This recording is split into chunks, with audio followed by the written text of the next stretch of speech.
From Groundhog Day to Superbowl Sunday. And how lawmakers are amping up the Tennessee death penalty. I'm Peyton Courtney. And I'm Kaylin McCaslin. Your news starts now.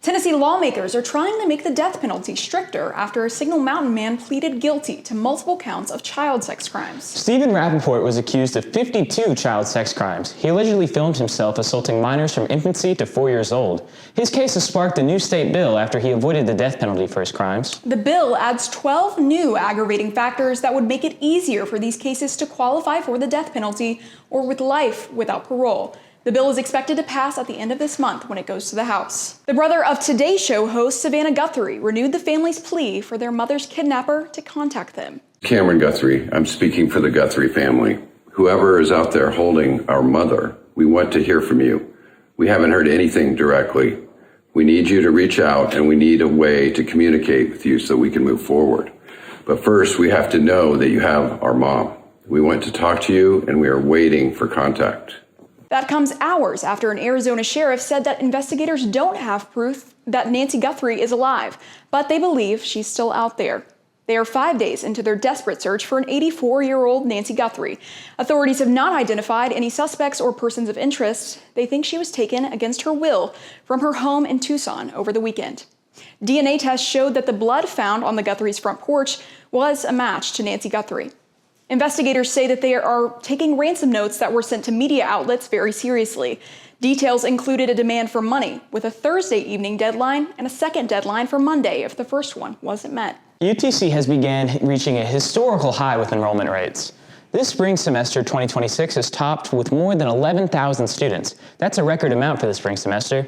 UTC also had a record fall to spring retention rate of almost 92%. That's the highest amount ever. Overall enrollment is up over the last year. We got to see snow this week, and in some places, you got to see a lot. This was the scene outside of Pikeville, Tennessee, near Fall Creek Falls. Up to 4 inches of snow blanketed the area, and a lake was frozen over. Meanwhile, we had some light snowfall here on campus Friday night, enough to leave a dusting and create a little excitement. Punxsutawney Phil predicted 6 more weeks of wintry weather Monday. The forecast is sure to disappoint many after what's already been a long and cold season across large parts of the United States. His annual prediction he had seen his shadow was translated by his top hat-wearing handlers in the Groundhog Club at Gobbler's Knob in western Pennsylvania. The news was greeted with a mix of both cheers and boos from the tens of thousands who braved temperatures in the single digits to await the annual prediction. So what's next for us? Here's Dean DeSilva with the answer. Punxsutawney Phil might have seen a shadow, but Tennessee might see a break from the cold soon. It's no secret that this last winter has been odd, from the 70-degree Christmas to the recent record-breaking winter storms. The jet stream has been the main driver behind the whole show. For roughly a month, it's been locked into this extreme trough pattern that you see here. This has helped funnel Arctic air through Canada and straight over the south. We're about to see that change though. Current models have this trough sticking around throughout the weekend, giving us one last Arctic blast before transitioning into a more typical pattern. This will help warm us up throughout the next week.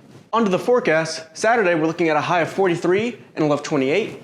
Sunday, we can expect a high of 50 and a low of 28 again. Monday, Tuesday, Wednesday, and Thursday, we can expect highs in the low 60s. This is where you can really see that shift in the jet stream I was talking about. Friday, we're looking at a high of 52 and a low of 40. That's all the weather talk I have for y'all this week. Before I go, I would like to thank the UTC Echo, our school newspaper, for the awesome profile that they did. They do great work over there. I would definitely recommend checking them out for more great campus journalism. An NFL Coach of the Year has been announced. And both Mocs basketball teams were victorious this week. Our Dominic Butler is here to tell us all about it. Both UTC basketball teams picked up key conference wins this Thursday with a spotlight on dominant performance by the Mocs women. Chattanooga stayed perfect in SoCon play with a 62-54 road win at Furman, extending its streak to 12 games behind a career night from Gianna Corbett. Corbett finished with 30 points and 11 rebounds, while Kaya Elizalde added a double-double of her own with 13 points and 11 assists. On the Mocs side, the Mocs snapped a 4-game skid with a 79-75 home win over Mercer. Tate Darner led the way with 18 points as Chattanooga closed strong in the final minutes to secure the much-needed conference victory. The former Titans head coach is back in the spotlight as Mike Vrabel won his second AP NFL Coach of the Year award. Vrabel, who won the honor with Tennessee in 2021, now becomes just the 7th coach to win the award with 2 different teams. In his first season with New England, Vrabel led the Patriots to a worst-to-first turnaround in the AFC East, improving by 10 wins. The award comes after Vrabel beat out Jacksonville's Liam Cohen in a close vote decided by first-place ballots. Vrabel now has a chance to add even more hardware as he coaches the Patriots in the Super Bowl this Sunday. This Sunday is not only huge for football lovers, but also Bad Bunny fans. The 6-time Grammy Award-winning artist will take the field this Sunday to deliver the Super Bowl 60 halftime show. Bad Bunny's selection has continued to spark political discourse about immigration policies, especially after he dedicated his most recent Grammy to Latinos and those who had to leave their homeland to chase their dreams. Turning Point USA has also announced that they'll be hosting a halftime show of their own. The All-American halftime show will be headlined by Kid Rock to provide a, quote, family-friendly and patriotic alternative to the Bad Bunny performance. We're going to have all the details about Super Bowl 60 here on Mocs News next week. That's this edition of Mocs News. Thanks for joining us. Be sure to keep up with us on our Instagram page. We're also on Facebook and YouTube. Have a good weekend.